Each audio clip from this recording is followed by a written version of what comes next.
www.attableek.com, the reviver of Iman. فقہا نے مسئلہ لکھا ہے کہ نماز کے اندر بدبودار چیز کو کھا کر نہ آؤ، جیسے پیاز اور لہسن۔ نبی اکرم صلی اللہ علیہ وسلم نے اس کو کھا کر آنے سے مسجد میں منع فرمایا۔ اس کی وجہ یہ ہے کہ جب تم ان چیزوں کو کھا کر آتے ہو تو تمہارے پڑوسی کو تکلیف ہوتی ہے، حتیٰ کہ ہمارے پڑوس میں ملائکہ ہیں، ان کو بھی تکلیف ہوتی ہے، اور بدیہی بات ہے کہ تم کسی کی ذات کو تکلیف پہنچانے والے نہ بنو، اس لیے ان چیزوں کو مسجد میں کھا کر آنے سے منع فرمایا۔ یہ تو صراحتاً روایت ہے۔ فقہا نے مسئلہ لکھا ہے کہ ہر وہ چیز جس سے کسی کو ایذا پہنچتی ہو، تکلیف پہنچتی ہو، ایسی چیزوں کو کھا کر کے پی کر کے مسجد میں نہ آؤ۔ اسی سے مسئلہ معلوم ہوا کہ اگر کوئی سگریٹ کا عادی ہے تو وہ مسجد میں عین آنے کے موقع پر نہ پیے، ورنہ منہ سے بدبو کی بنیاد پر پڑوسی کو تکلیف ہوگی، وہ اس وعید میں داخل ہو جائے گا کہ ہم دوسروں کو ایذا اور تکلیف پہنچانے والے کہے جائیں گے۔ اس طرح کے بہتیرے مسائل ہیں۔ پھر جناب رسول اللہ صلی اللہ علیہ وسلم کا فرمان ہے، حضرت ابو سعید خدری رضی اللہ تعالیٰ عنہ نے نقل فرمایا، مسلم شریف کی روایت ہے،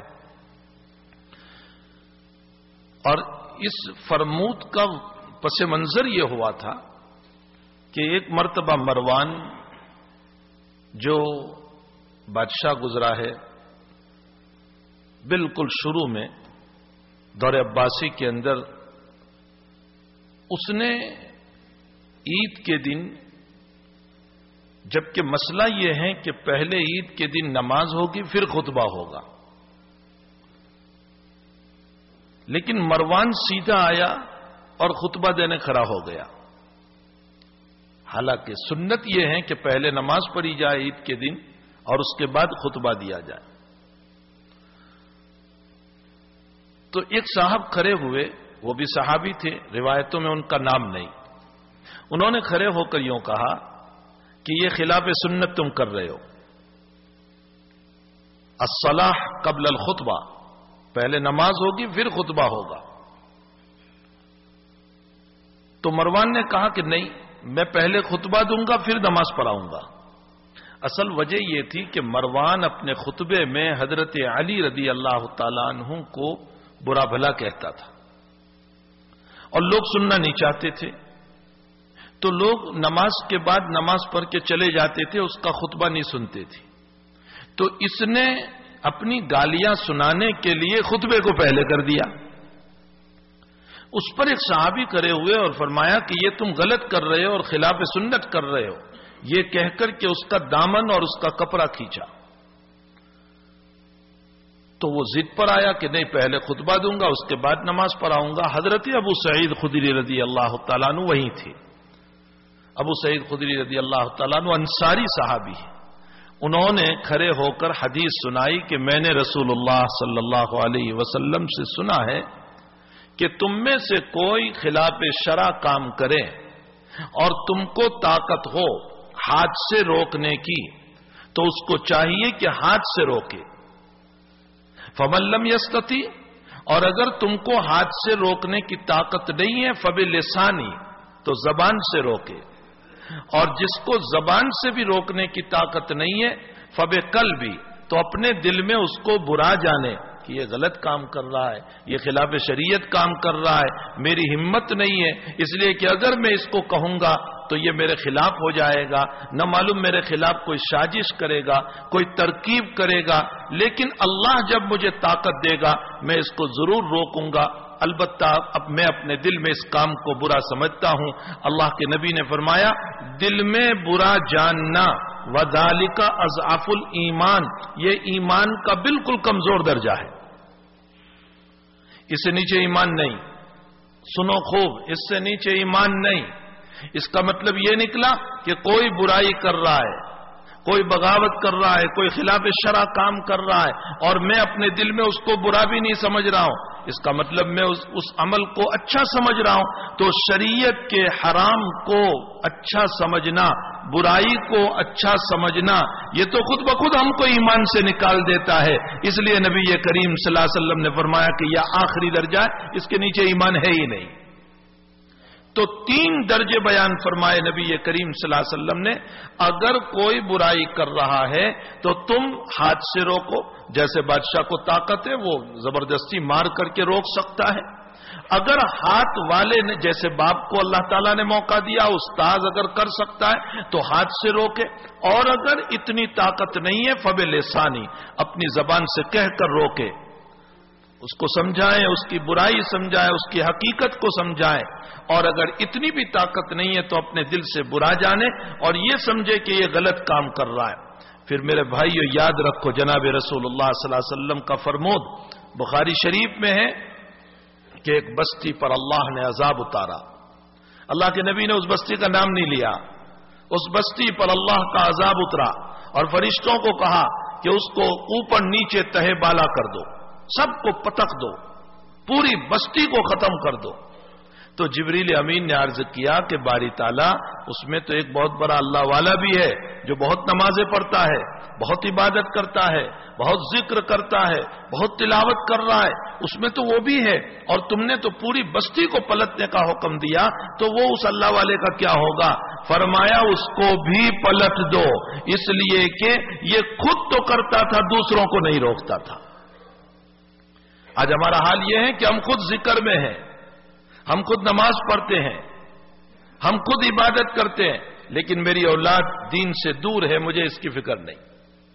میرا پڑوسی، میرا دوست جس کے ساتھ میں کھانا کھا رہا ہوں، جس کے ساتھ روزانہ مل رہا ہوں، لیکن اس کی زندگی میں دین نہیں، مجھے اس کی قطعاً فکر نہیں ہے کہ اس کی زندگی میں دین کیسے آ جائے.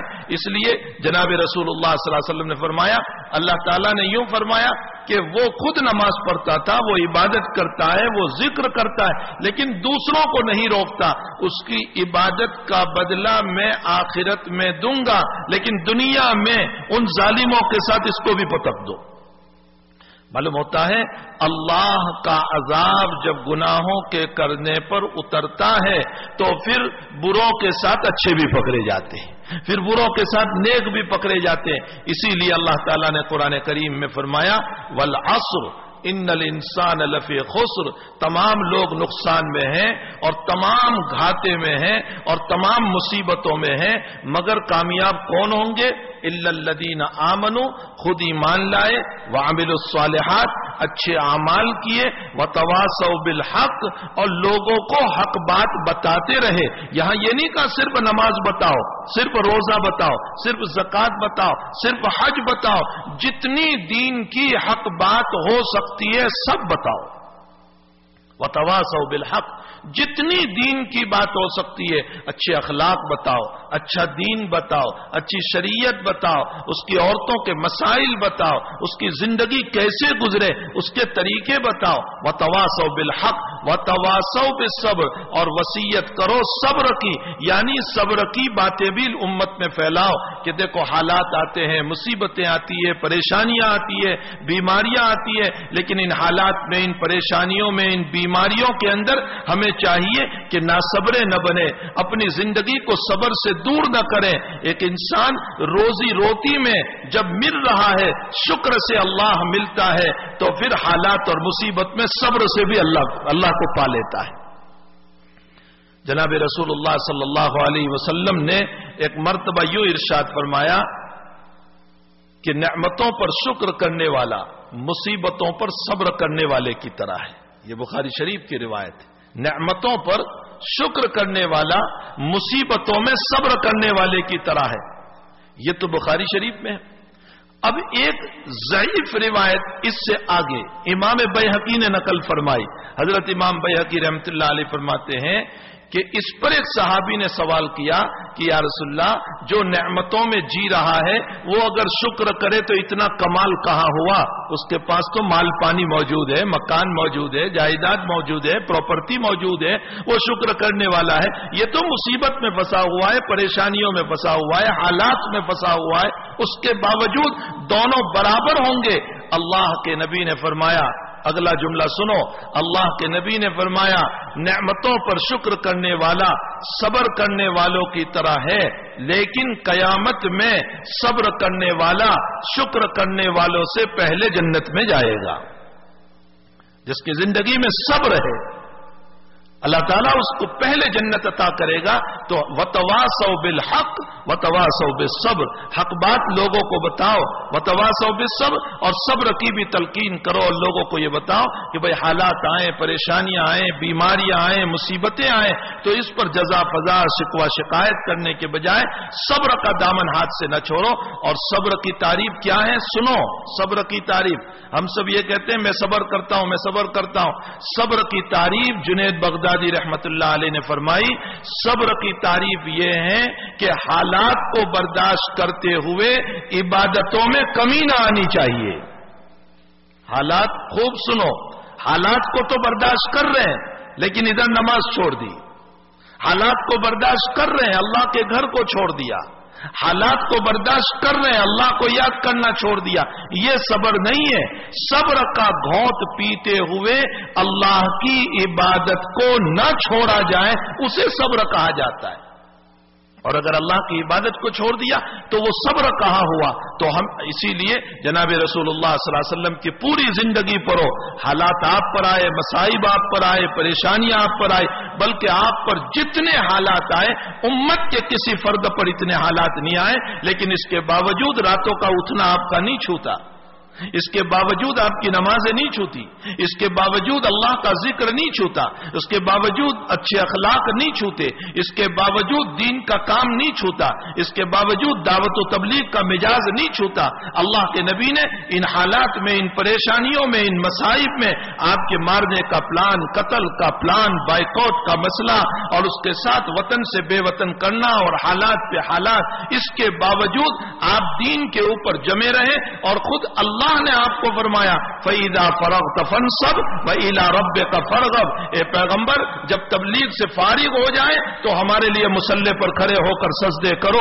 جب نبی کو دعوت و تبلیغ کے بعد مصلی پر بلایا جا رہا ہے تو میں اور آپ ذرا سا دین کا کام کر کے یہ سمجھ لیں کہ مجھ سے بڑھ کر دین کا کام کرنے والا کوئی نہیں، اور سنتیں چھوڑتا چلا جاؤں. میرے بھائیوں، نبی کی زندگی کے خلاف ہے، یہ نبی کی زندگی کے خلاف ہے. ہمیں چاہیے کہ جہاں دین کا کام کر رہے ہیں، دعوت کر رہے ہیں، دعوت و تبلیغ کر رہے ہیں، دینی مزاج کے اوپر چل رہے ہیں، وہاں پر اپنی عبادتوں کے بھی بڑے خوگر رہنے چاہیے. اور اللہ کے حبیب پاک صلی اللہ علیہ وسلم نے امت کا مزاج بنایا تھا. میں آپ کو ایک گر کی بات بتاؤں، اصل میں مجھے اور آپ سے عبادت میں کوتاہیاں اس لیے ہوتی ہے کہ ہم نے اپنا مزاج نہیں بنایا. جس کا مزاج بن جاتا ہے تو جیسے اس کو کھانے بھوکا رہنے سے چین نہیں پڑتی، اسی طرح نماز کے چھوٹنے سے بھی چین نہیں پڑتی. مزاج جب بنتا ہے نا، مزاج جب بن جاتا ہے تو پھر اس صورت میں جیسے بھوک سے بے چینی ہوتی ہے، نماز کے چھوٹنے سے بھی بے چینی ہوتی ہے. میں آپ کو ایک دو واقعے بتاؤں جس سے آپ کو پتا چلے گا کہ اللہ کے نبی نے اپنے صحابہ کا مزاج کیسے بنایا. ایک سفر سے واپس آ رہے تھے نبی کریم صلی اللہ علیہ وسلم، حضرت عائشہ صدیقہ رضی اللہ تعالیٰ عنہا بھی سفر میں ساتھ تھی. صحابہ کا مزاج تھا کہ جب قیام فرماتے راستے میں کسی جگہ تو صحابہ دور رہتے تھے. اللہ کے نبی کا خیمہ الگ، صحابہ دور اپنا خیمہ ڈالتے تھے. حضرت عائشہ بھی اس سفر میں ساتھ ہے. رات کو خیمہ ڈالا ایک جگہ پر اور آرام فرمایا. تو رات میں بیٹھے ہوئے تھے، آسمان کی طرف نظر اٹھائی تو حضرت عائشہ رضی اللہ تعالیٰ عنہا نے پوچھا، اللہ سوال تو دیکھو عائشہ کا، اگر ہم پکنک پر جائیں 5 دن کہیں پر گارڈن میں، باغ میں، اور شاندار ہوٹل بک کرائی ہو اور اس طرح ہم رات میں بیٹھے ہوئے ہو اور ہماری بیوی آسمان کی طرف دیکھے اور خوشگوار منظر نظر آئے تو وہ کیا کہے گی؟ وہ کہے گی 2-4 دن اور بڑھا دینے چاہیے، یہاں بہت مزہ آ رہا ہے اور 2-4 دن بک کرا دو. چونکہ مزاج گھومنے کا بنا ہوا ہے، مزاج یہ بنا ہوا ہے. حضرت عائشہ کا مزاج اللہ کے نبی نے دین کا بنایا تھا. تو حضرت عائشہ ستاروں کو دیکھ کر پوچھ رہی ہے، اللہ کے حبیب ان ستاروں کے برابر بھی کسی کی نیکیاں ہو سکتی ہے؟ دینی مزاج. تو وہاں نیکیاں نظر آئی تو اللہ کے نبی نے فرمایا کہ ہاں میرے عمر کی نیکیاں ستاروں کے برابر ہے. حضرت عمر کی نیکیاں ستاروں کے برابر. تو حضرت عائشہ ایک دم چونک گئی کہ ایسے وقت میں تو میرے ابا کا نام آتا تھا اور یہاں آج عمر کا نام آ گیا تو میرے ابا کا نام کہاں چلا گیا؟ تو فرمایا آئی نہ ابھی یا رسول اللہ، میرے باپ کا کیا مسئلہ؟ تو اللہ کے حبیب نے فرمایا کہ تیرے باپ نے میرے ساتھ جو ہجرت کی تھی مکے سے مدینہ، اور اس میں میری جو خدمت کی تھی، وہ ایک نیکی کو عمر کی ساری نیکیوں کے مقابلے میں جمع کیا جائے تو عمر کی ساری نیکیاں تیرے باپ کی اس ایک نیکی کا مقابلہ نہیں کر سکتی۔ یہ ابو بکر کا مقام ہے۔ مجھے تو صرف یہ بتانا ہے کہ جب مجاز دینی ہوتا ہے تو سوالات دینی ہوتے ہیں، اور جب مجاز دنیاوی ہوتا ہے تو پھر سوالات بھی دنیاوی۔ مجھے ایک واقعہ یاد آیا، حضرت ابو ہریرہ رضی اللہ تعالیٰ عنہ مارکیٹ گئے، بازار گئے۔ صحابہ یہ نہیں تھا کہ مسجد میں ہمیشہ تسبیح لے کر بیٹھے رہتے تھے، بازار ہی نہیں جاتے تھے۔ بازار کسی چیز کے خریدنے کے لیے گئے تو ساتھ میں شاگرد رشید سعید بن المسیب رحمت اللہ علیہ، جو بڑے اونچے درجے کے تابعی ہے، بڑے اونچے درجے کے تابعی ہے، بہت بڑے تابعی ہے، وہ بھی ساتھ تھے۔ حضرت ابو ہریرہ نے مارکیٹ میں چلتے چلتے، بازار میں چلتے چلتے کوئی چیز خریدی، اور اس کے بعد فرمایا سعید یہیں کھڑے رہ کر دعا کرو۔ اب اللہ اکبر، کیا دعا کرا رہے؟ تو حضرت ابو ہریرہ نے دعا فرمائی کہ اے اللہ، جیسے میں اور سعید دونوں یہاں بازار میں ساتھ ہیں، اے اللہ جنت کی بازار میں بھی ہم دونوں کو جمع کر دینا۔ کیا دعا کر رہے ہیں کہ جنت کی بازار میں بھی ہم دونوں کو جمع کر دینا۔ مجاز دینی تھا تو اس بازار سے جنت کی بازار یاد آئی۔ تو سعید ابن المسیب نے سوال کیا تعجب سے کہ حضرت وہاں بھی بازار ہوگی؟ تو فرمایا ہاں، سمعت رسول اللہ صلی اللہ علیہ۔ بہت لمبی روایت پھر سنائی، چلتے چلتے وہ روایت سنائی، میں اس روایت کا خلاصہ آپ کو سناؤں۔ فرمایا ہاں وہاں بھی بازار ہوگا۔ سعید ابن المسیب کو سوال یہ ہوا کہ یہاں تو مارکیٹ میں ہم جاتے ہیں تو پیسوں سے خریدنا پڑتا ہے، تو جنت میں تو اللہ نے ساری چیزیں مفت میں رکھی ہے، پھر بازار کا کیا مطلب؟ یا تو پیسوں سے خریدنا پڑتا ہے، تو پھر وہاں بازار ہوگی تو اس کا مطلب خریدنا پڑے گا۔ تو اللہ تو کہتا ہے رغدن حیث شئتم، جہاں سے چاہو کھاؤ، تو پھر بازار کا کیا مطلب؟ تو ابو ہریرہ نے فرمایا میں نے حضور پاک صلی اللہ علیہ وسلم سے سنا ہے کہ جب سارے جنتی جنت میں چلے جائیں گے تو جنت میں جانے کے بعد اللہ کا اعلان ہوگا، اے جنتیوں تم نکلو، دنیا میں تم تفریح چاہتے تھے، میں نے تمہاری تفریح کے لیے ایک بازار بنایا ہے۔ تو سارے جنتی نکلیں گے اور وہ ایک بازار ہوگا جہاں گھومیں گے، اور عجیب و غریب وہاں چیزیں ہوگی، پیسوں سے خریدنا نہیں ہوگا، جس کو جو چیز پسند ہوگی وہ اٹھا لے گا، جس کو جو چیز۔ اللہ کے نبی نے جو جنت کا نقشہ کھینچا ہے، فرمایا جس کو جو چیز پسند ہوگی وہ اٹھا لے گا۔ اس کے بعد اللہ تعالیٰ فرمائیں گے کہ دنیا میں تم ہر جمعہ کو جمع ہوتے تھے اور آپس میں ایک دوسرے کو ملتے تھے اور دور دور سے جمعہ کے اندر جمع ہوتے تھے، اب یہاں جنت میں تو جمعہ ہے نہیں، تو اب میں تمہیں ملاتا ہوں، یہ کہہ کر کے اللہ کہیں گے کہ یہ میدان ہے، اس میدان میں سارے لوگ جمع ہو جاؤ، اور اس میں کرسیاں ہوگی۔ نبی علیہ السلام فرماتے کوئی یاقوت کی ہوگی، کوئی موتیوں کی ہوگی، کوئی سونے کی ہوگی، کوئی چاندی کی ہوگی، اور ہر ایک کا اس پر نام ہوگا، اور جس کو جہاں بیٹھنا ہوگا، جس کی جو سیٹ ہوگی وہ وہیں بیٹھے گا۔ اور اللہ کے حبیب فرماتے ہیں کہ کبھی بھی ایسا دل میں نہیں آئے گا کہ اچھا میری کرسی ڈاؤن ہے اور اس کی اونچی ہے، یہ سونے کی ہے، میں چاند۔ فرمایا وہاں دل کے اندر کھوٹ ہوگی ہی نہیں جنت میں، تو ہر ایک اپنی نشست پر بیٹھے گا، اور نشست پر بیٹھنے کے بعد حق تعالی جل شانہ کی طرف سے زعفران اور مشک کی بارش ہوگی، اور اس کے بعد اسرافیل کو بلایا جائے گا، اور حضرت اسرافیل علیہ السلام جو سور پھونکنے والے ہیں وہ بہترین آواز میں اللہ کے کلام کو سنائیں گے، ایک میوزک وہاں بج رہا ہوگا، اور پھر اللہ کے کلام کو حضرت اسرافیل سنائیں گے، جس سے لوگ جھوم اٹھیں گے، اور ایسا جھوم اٹھیں گے، ایسا جھوم اٹھیں گے کہ جس کی وجہ سے لوگ ایک دوسرے کو ہنستے ہنستے دیکھ رہے ہوں گے، اور دنیا کی ساری جو ہے تکلیفوں کو، مصیبتوں کو بھول چکے ہوں گے۔ اب اللہ کہیں گے میں نے تم کو سب دے دیا ہے، کوئی ضرورت ہے؟ تو سارے لوگ کہیں گے اللہ اب کوئی چیز کی ضرورت نہیں۔ فرمایا کچھ تو ضرورت ہے۔ فرمایا علماء سے پوچھیں گے. وہاں پر روایت میں ہے کہ امت کے علماء سے پوچھا جائے گا کہ اب اللہ سے کیا مانگے. تو لوگ کہیں گے, علماء کہیں گے کہ اللہ کا دیدار مانگو, زیارت مانگو. تو سارے لوگ کہیں گے اللہ ہم تجھے دیکھنا چاہتے ہیں. پھر اللہ کے سامنے سے پردے ہٹیں گے اور اللہ اپنے نور سے لوگوں کو محظوظ کرائے گا, اپنا دیدار کرائے گا. اس وقت کہیں گے آج ساری نعمتیں پوری ہو گئی ہماری. اس روایت کے ذیل میں محدثین نے لکھا ہے, فرمایا جو دنیا میں جتنا صبر کر کے گیا ہوگا اللہ اس نشست میں, اس بیٹھک میں, اس میدان میں اس کو اتنا اونچا مقام عطا کرے گا.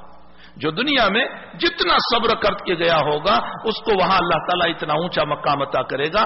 تو میرے بھائیوں, ہمیں چاہیے کہ دنیا کے اندر ہم بھلائیوں کو پھیلانے والے بنے, برائیوں سے روکنے والے بنے. حضور پاک صلی اللہ علیہ وسلم نے جگہ جگہ پر اس بات کی تاکید فرمائی ہے کہ ہم اچھائیوں کو پھیلائیں, برائیوں کو روکیں. لیکن برائیوں کے روکنے کا طریقہ یہ ہے کہ عمدہ طریقوں سے روکو, آنکھیں بتا کر نہیں, آستین چرا کر نہیں. حضرت موسیٰ علیہ السلام کو جب رب کریم نے بھیجا فرعون کی دعوت کے لیے, فرعون کی دعوت کے لیے جب بھیجا ہے تو فرمایا موسیٰ قولا لینا, نرم بات کرنا, نرم بات.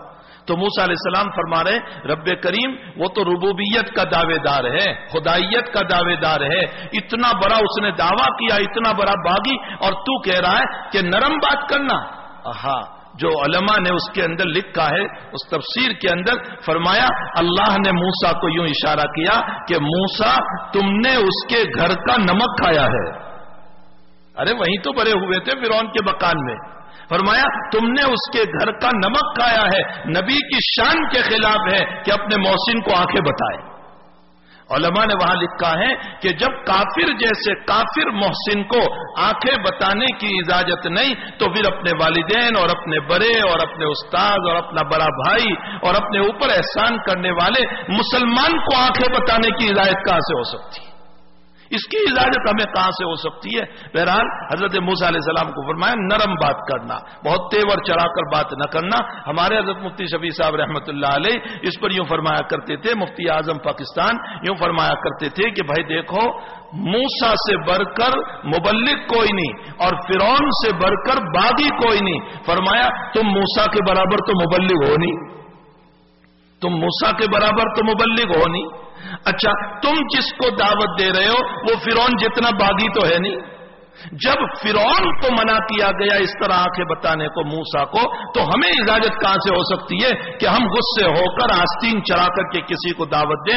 وَمَنْ أَحْسَنُ قَوْلًا مِّمَّنْ دَعَا إِلَى اللَّهِ وَعَمِلَ صَالِحًا وَقَالَ إِنَّنِي مِنَ الْمُسْلِمِينَ وَلَا تَسْتَوِي الْحَسَنَةُ وَلَا السَّيِّئَةُ ادْفَعْ بِالَّتِي هِيَ أَحْسَنُ فَإِذَا الَّذِي بَيْنَكَ وَبَيْنَهُ عَدَاوَةٌ كَأَنَّهُ وَلِيٌّ حَمِيمٌ.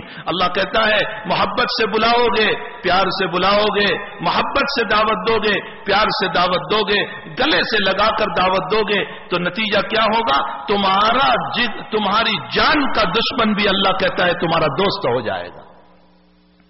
ادفع باللتی احسن فاذا الذی بینک وبینہ عداوۃ کانہ ولی حمیم. عداوۃ وہ تمہارا دشمن ہوگا, لیکن تمہاری اچھی زبان, اچھا طریقہ, اچھا انداز, اس کی بنیاد پر دشمن بھی دوست بن جائے گا. اور اگر تم اچھی بات کہنے گئے لیکن تمہارا طریق غلط ہے, تمہارا انداز غلط ہے, تمہاری زبان غلط ہے, تو یاد رکھو تمہارا دوست بھی دشمن بن جائے گا. میں اکثر ایک مثال دیا کرتا ہوں کہ سیلس مین کی زبان پر کاروبار چلتا ہے. سیلس مین جو ہوتے ہیں نا, اس کی زبان پر کاروبار چلتا ہے. دیکھو, جس کمپنی کا سیلس مین برا ہو, اس کی زبان بھدی ہو, بولنے کا سلیقہ نہیں, طریقہ نہیں, جب دکان پہ جاتا ہے الجھ پڑتا ہے, لڑ پڑتا ہے, تو وہ مال کتنا ہی قیمتی کیوں نہ ہوگا, اوریجنل کیوں نہیں ہوگا, لیکن مارکیٹ میں اس کا مال نہیں چلے گا, وہ کمپنی فیل ہو جائے گی. اور اگر سیلس مین اچھا ہے, اس کی زبان اچھی ہے, بولنے کا انداز اچھا ہے, اس کا طریقہ اچھا ہے, تو نتیجہ کیا ہوگا کہ مارکیٹ میں جب وہ مال کو بیچے گا تو